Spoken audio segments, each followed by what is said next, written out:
हरिहरपुर संगीत घराना के युवक की गोली मारकर हत्या, सीएम योगी ने किया था सम्मानित। पुरानी रंजिश में आदर्श मिश्रा नामक युवक की गोली मारकर की गई हत्या। पड़ोस के ही गोल्डी यादव नामक युवक पर हत्या करने का आरोप लग रहा है। घटना की सूचना पर पहुंची पुलिस मामले की जांच पड़ताल में जुटी। कंदलापुर थाना क्षेत्र के ग्राम हरिहरपुर संगीत घराने की घटना है। गौरतलब है कि जनपद के कंदलापुर थाना क्षेत्र के हरिहरपुर निवासी संगीत से जुड़े राजेश मिश्रा के 23 वर्षीय पुत्र आदर्श मिश्रा, जिन्हें कुछ ही महीने पहले सीएम योगी आदित्यनाथ ने सम्मानित किया था, उनकी गोली मारकर हत्या कर दी गई है। इस मामले में बगल के ही रहने वाले गोल्डी यादव नामक के युवक पर हत्या का आरोप लग रहा है। बताया जा रहा है कि मंगलवार की देर शाम आदर्श मिश्रा अपने घर के पास ही था, तभी अचानक से दो युवक आए और फायर कर दिया, जिसमें आदर्श मिश्रा के सिर में और एक युवक के पैर में भी गोली लग गई।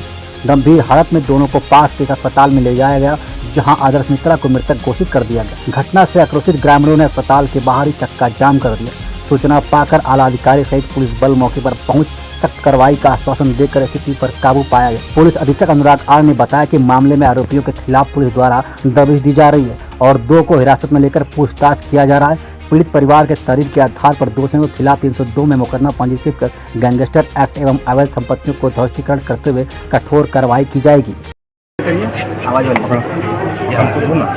ठीक है। हरिहरपुर में अभी एक युवक की गोली मारकर हत्या हुई, क्या है पूरा मामला? थाना कंदरापुर अंतर्गत हरिहरपुर गांव में लगभग शाम को 7:30 बजे पुलिस को सूचना मिली है कि गांव के ही रहने वाले आदर्श मिश्रा पुत्र राजेश मिश्रा, जिनकी उम्र लगभग 23 साल है, इनके सिर में गोली मार के हत्या कर दी गई है। जिसके द्वारा हत्या की गई है उसका नाम गोल्डी और सुशील यादव पुत्र रामनयन यादव, जो इसी गाँव का रहने वाला है। एक अन्य व्यक्ति जो मोटरसाइकिल चला रहा था, इसके बारे में पुलिस को सूचना दी गई है। मौका मुआयना मेरे द्वारा डीआईजी सर द्वारा किया गया है। परिजनों से वार्ता भी की गई है।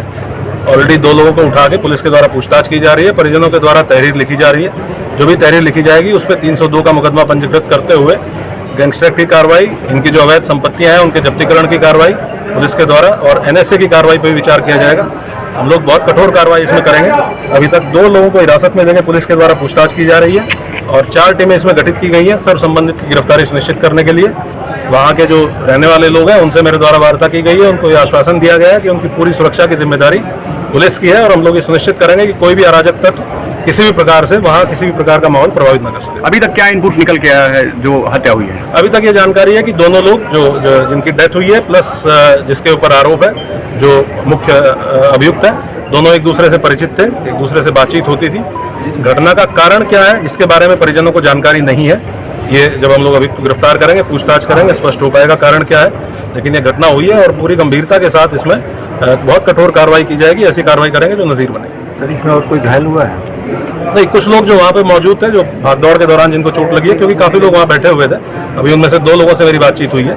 उनके द्वारा बताया गया है कि जब भागने के दौरान, गिरने के दौरान उनको चोटें लगी, उनका इलाज करा दिया गया, नॉर्मल चोटें।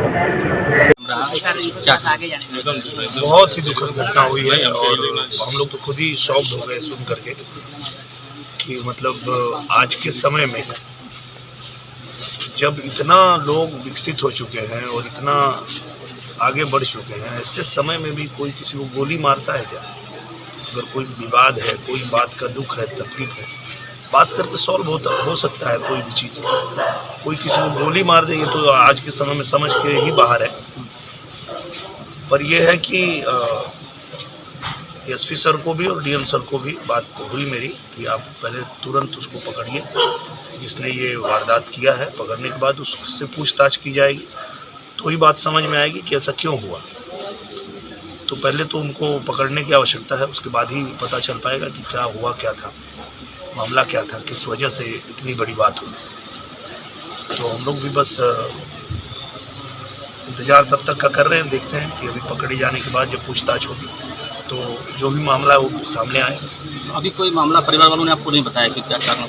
नहीं, अभी तो जैसे मैं आया तो पता चल रहा है कि वो बैठ के वहाँ पे ऐसे दाना वाना खा रहे थे और गांव का ही लड़का वो भी है, तो वो आया उनको पकड़ के और हिलाने लगा। तो उनको लगा कि गांव का ही आदमी मजाक कर रहा है और फिर इतने में उसने सिर पे सटा के गोली मार दी।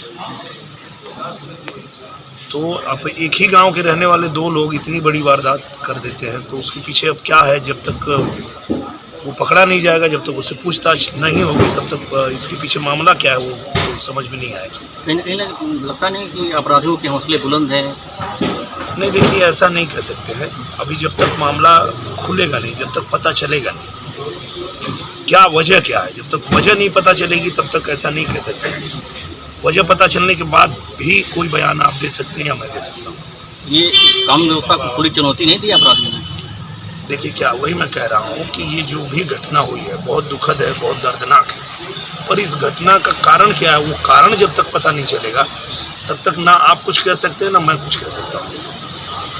एक बार कारण पता चले तो फिर पता चल सकता है कि भाई ऐसा कोई क्यों करता है या क्यों हुआ। एक बार कारण पता चलने के बाद ही हम भी कोई बयान दे सकते हैं, आप भी कोई बयान दे सकते हैं। कठोर सजा मिलेगी अपराधियों को विषय? निश्चित रूप से देखिए क्या है कि कानून किसी को भी हाथ में लेने का कोई हक नहीं है। किसी भी वजह से अगर कोई कानून में हाथ में लेता है तो कोई व्यक्ति हो उसको निश्चित। अखिलेश जी, क्या घटनाक्रम रहा, क्या आप लोगों को सूचना मिली? देखिए, हरिहरपुर ये आजमगढ़ में कंदरापुर थाने में पड़ता है, वो आजमगढ़ के सदर विधानसभा में भी है। वहाँ से एक सूचना मिली कि आदर्श मिश्रा जो गायन का काम करते हैं वो पूर्व परिचित भी हैं सबके, उनको गोली मार दी गई है और उनकी वेदांता अस्पताल में मौत हो गई है। उसी सूचना पर हम लोग आज यहाँ पे आए थे। भाजपा सरकार में इस तरह से हत्या होना कहाँ तक आपराधिक घटनाएं रुक नहीं रही हैं, क्या कहें? ने घटनाएं रुक रही हैं और बहुत तगड़ी कार्रवाई होगी। पुलिस प्रशासन लगातार लगा हुआ है और यहाँ पे घटनास्थल पे भी जिले के कप्तान, डीआईजी और सारे पुलिस उपस्थित थे और हॉस्पिटल पे भी जिले के अपने कप्तान अनुराग जी और डीआईजी अखिलेश कुमार जी सारे लोग आए थे। उन्होंने परिवार को आश्वस्त किया और जो भी जनता थी उसको भी आश्वस्त किया कि हम कड़ी से कड़ी कार्रवाई करेंगे और गिरफ्तारियां भी जल्द से जल्द करेंगे। कानून को समझ में आया, अभी कुछ कारण नहीं समझ में आया। अब ये तो पुलिस के जांच का विषय है और कारण अभी कोई स्पष्ट नहीं है। धन्यवाद।